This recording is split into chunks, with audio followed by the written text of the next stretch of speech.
Hai, Assalamualaikum warahmatullahi wabarakatuh. Saya Amin SPD, CGP Angkatan 9. Pada kesempatan kali ini ingin menyampaikan pengetahuan yang saya dapatkan ketika pembelajaran dengan eh, fasilitator dan juga teman-teman ketika pembelajaran kita di modul 1.1 yang mana kita sampai pada strategi mewujudkan pemikiran Ki Hajar Dewantara, yaitu pendidikan yang berpihak pada murid. Nah, menurut Ki Hajar Dewantara bahwa pendidikan itu harus berpihak pada murid. Apa yang dimaksud dengan berpihak pada murid? Jadi pendidikan yang berpihak pada murid adalah pendidikan yang menitik beratkan peserta didik sebagai prioritas utama yang harus dilayani. Dan bahkan ada sebuah kalimat yang sangat menggugah kita bahwa seorang guru itu harus menghambakan diri mereka untuk peserta didik, untuk murid. Dalam artian hamba di sini adalah benar-benar kita melayani mereka dengan sepenuh hati kita.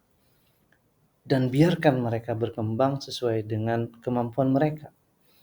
Dan pada kesempatan yang lainnya bahwa menurut Ki Hajar Dewantara bahwa karakteristik pembelajaran yang berpihak pada anak yang pertama adalah manusia merdeka. Jadi tujuan utama dari pendidikan yaitu agar anak ini selamat dan bahagia baik sebagai individu maupun secara sosial uh, atau anggota masyarakat yang bersandar pada kekuatannya sendiri. Dalam artian setiap manusia ini memiliki kemerdekaannya, kemauannya sendiri untuk mengembangkan kehidupannya dan tujuannya adalah untuk membahagiakan dirinya.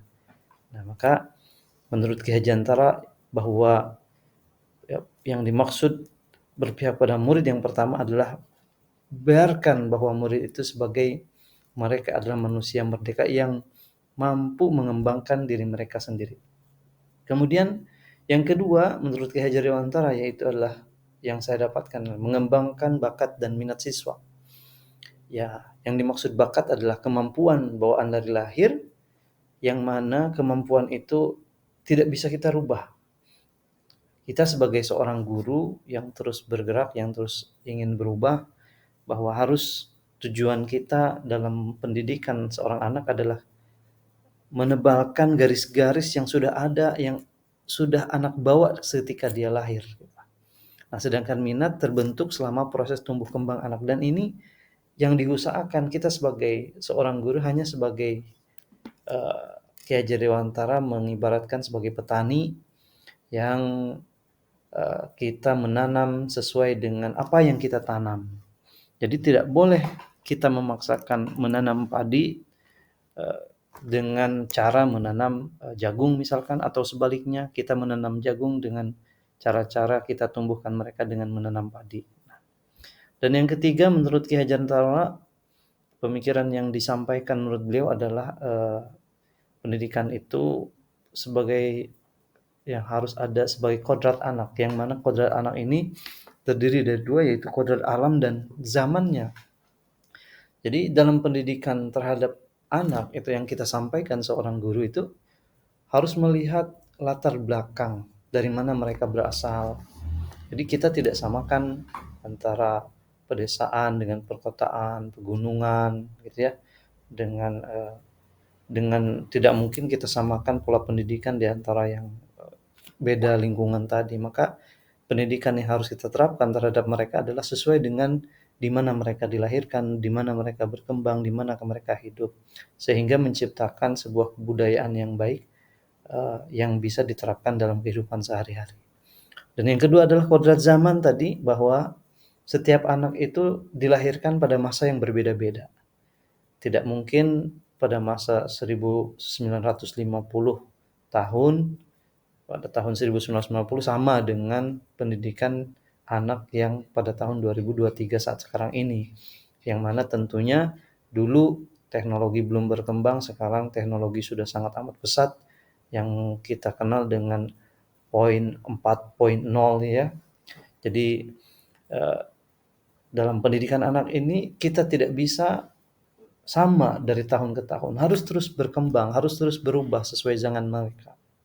Nah, maka, eee, apa pemikiran-pemikiran yang disampaikan oleh Ki Hajar Dewantara ini, yang pertama tadi sebagai manusia merdeka, itu harus kita benar-benar bebaskan kepada anak. Kita hanya sebagai penuntun, sebagai seorang guru yang kemudian, kita kembangkan bakat mereka yang sudah mereka bawa sejak mereka lahir.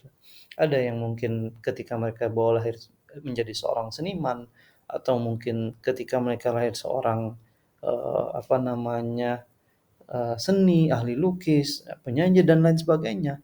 Kita sebagai seorang pendidik hanya menuntun mereka untuk mencapai apa yang mereka inginkan gitu ya. Nah, jadi mudah-mudahan dalam pembelajaran ini apa yang disampaikan oleh Ki Hajar Dewantara itu sesuai dengan keadaan yang ada di sekolah kita masing-masing, terkhusus di sekolah saya sendiri. Dan yang terakhir, semboyan Ki Hajar Dewantara yang tidak boleh kita lupakan adalah ing ngarso sung tulodo, ing madyo mangunkarso tuturi handayani. Ketika kita berada di depan, kita memberi teladan, ketika kita di tengah, kita memberi semangat, dan ketika kita berada di belakang, kita memberi dorongan. Nah, mudah-mudahan pendidikan ini akan berkembang sesuai dengan zamannya dan sesuai dengan keinginan peserta didik kita. Terima kasih. Assalamualaikum warahmatullahi wabarakatuh.